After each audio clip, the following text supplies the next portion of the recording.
Hi రాజు గారు. Hello అండి. So ఈ రోజు ఎలాంటి రెసిపీ అడుగుతున్నారో చూద్దామా మన ఆడియన్స్? ఓకేనండి. ఓకే, సో సుజాత గారు మెయిల్ చేశారు రాజు గారు విజయవాడ నుంచి. ఓకే.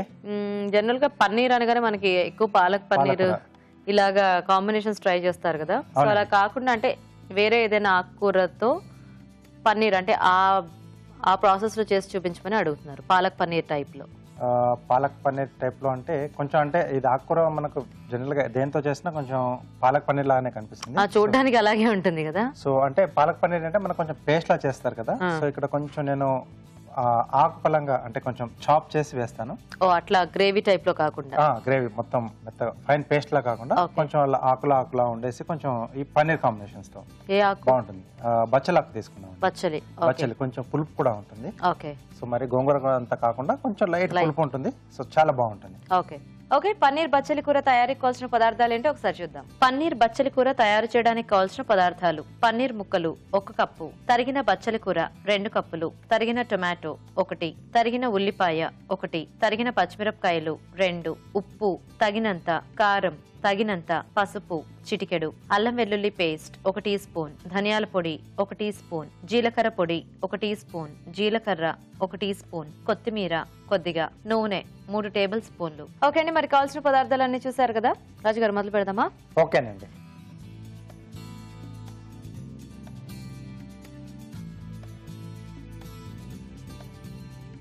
సో ముందుగా కొద్దిగా ఆయిల్. సో ఇది ఏంటంటే మనం కొంచెం టొమాటో బేస్ కూడా ఇస్తున్నాం దీంట్లో, కొంచెం ఆ పులుపు కూడా. సో ఇది మనం చపాతీలో కానీ లేదా రైస్ లో కానీ, సో రెండిట్లో కూడా చాలా బాగుంటుంది. సో కొంచెం జీలకర్ర వేసుకున్నాను. ఓకే. సో ఇక్కడ మనం ఏమో ఆకుకూరలు పేస్ట్ చేసుకోవట్లా? లేదండి, పచ్చడి కూర యాస్టీస్ గా వేసేసుకుంటాం. ఎస్. ఓకే. సో కొంచెం అంటే ఆ టెక్స్చర్ లో కావాలి అనుకుంటే ఇది కూడా పేస్ట్ లా చేసి మనం యాడ్ చేసుకోవచ్చు. సేమ్ ప్రాసెస్ లో. ఎస్. ఓకే. సో అప్పుడు ఇందులో కూడా టమాటో యూస్ చేసుకోవచ్చా లేకపోతే టమాటో అవాయిడ్ చేయొచ్చా? పేస్ట్ లా చేసుకున్నా కూడా మనం కొంచెం కావాల్స్తే వేసుకోవచ్చు, సో లేకపోతే లేదు. ఓకే. ఉల్లిపాయ ముక్కలు, పచ్చిమిరపకాయలు, ఓకే,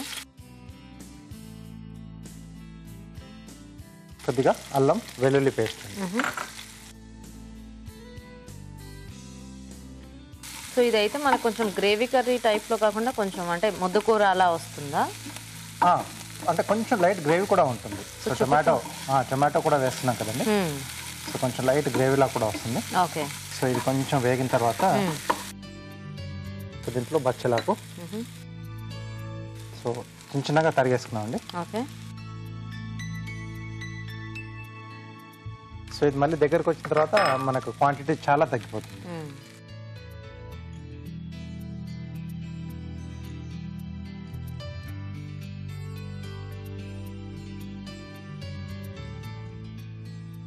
సో ఇదే కాకుండా మనం చుక్కకూరతో కూడా చేసుకోవచ్చు, ఆ పులుపు కొంచెం వేరేగా ఉంటుంది.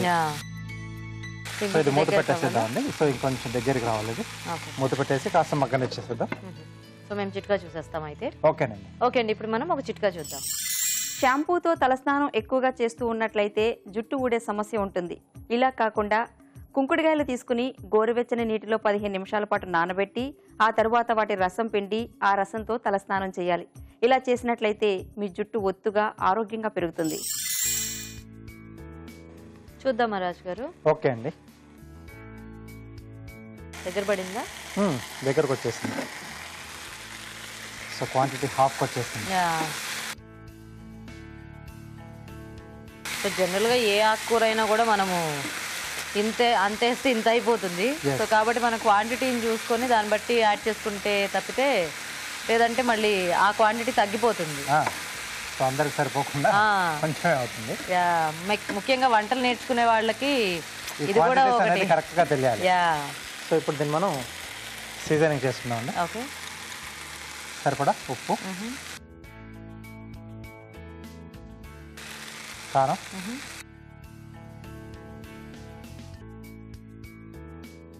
అలాగే పసుపు. సో జనరల్గా ఆకుకూరలు అనగానే ఎక్కువ మటుకి ఆ తోటకూర, పాలకూర, మెంతికూర ఎంతసేపు వీటి దగ్గరే స్టక్ అయిపోతారు జనాలంతా. కాకపోతే కొద్దిగా అప్పుడప్పుడు ఇలాంటి వాటితో కూడా ఇలాంటి వెరైటీస్ ఏమన్నా చూస్తూ ఉంటే ఐడియా వస్తుంది. ఈసారి కొనుక్కునేటప్పుడు ఓకే దీంతో ఈ వెరైటీ చేసుకోవచ్చు కదా అని. సో ఎక్కువ ఆకుకూర వెరైటీస్ తిన్నా ఇది కూడా ఉంటుంది. అవును. సో రెగ్యులర్ గా ఒకటే కాకుండా యా రొటీన్ గా అవే పాలకూర తోటకూర కాకుండా. సో ఇంట్లో వాళ్ళకి కూడా కొంచెం బోర్ వస్తుంది. అవును. సో రెగ్యులర్ గా ఒకే రకమైన చేస్తూ ఉంటాం. యా సో దీంట్లో కొద్దిగా టమాటోలు. ఓకే.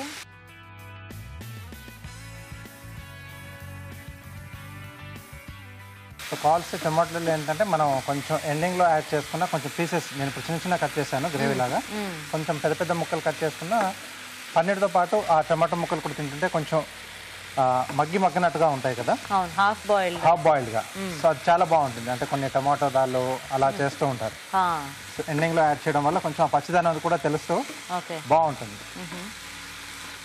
ఎలాగో మనం టమాటోస్ మనం మామూలుగా గ్రీన్ సలాడ్లో తీసుకుంటూనే ఉంటాం పచ్చిగానే. అంటే చాలా మంది అలాంటి వాటిలో చూసి టమాటా లేదు ఉడకలేదు అనుకుంటారు, కానీ అది ఉడకపోవటం కాదు. అంటే కొన్ని స్టైల్ కొన్ని కర్రీస్ లో అదొక స్టైల్ అనమాట. అంటే ఆ టమాటో పీస్ అలా మగ్గనట్టుగానే ఉంటేనే కొద్దిగా పులుపు యాడ్ అయ్యి కర్రీకి ఒక డిఫరెంట్ టేస్ట్ వస్తుందని. ఓకే. సో ఇప్పుడు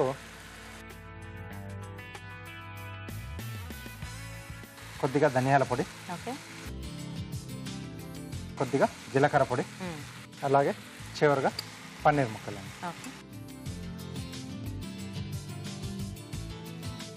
సో పన్నీర్ కూడా రెగ్యులర్గా ఇదే కాకుండా ఇప్పుడు మనకు సోయాది కూడా దొరుకుతుంది కదా, టోఫు. సో అది కూడా వాడుకున్నా మనకు హెల్త్కి చాలా మంచిది. ఓకే. సో గ్రీన్, రెడ్ అన్ని అదే చూస్తున్నాను. యాక్చువల్గా సాలడ్ టైప్ లో అనిపిస్తుంది. సో రోటీ చాలా బాగుంది. ఓకే. కొంచెం మూత పెట్టేసి ఒక 2 నిమిషాలు అలా మగ్గిచ్చేస్తుందా అంటే సో పన్నీర్ ముక్కలకు కూడా సో ఈ ఫ్లేవర్స్ అన్ని కూడా బాగా పట్టేసేస్తాయి. సో డిష్ అయిపోయింది.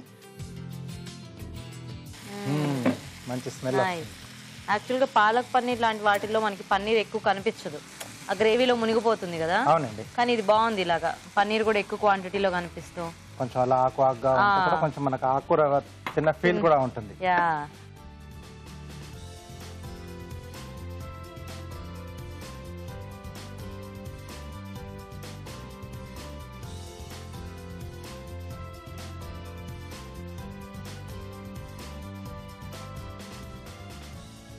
ఓకే.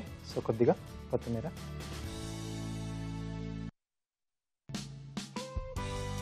ఓకే అండి.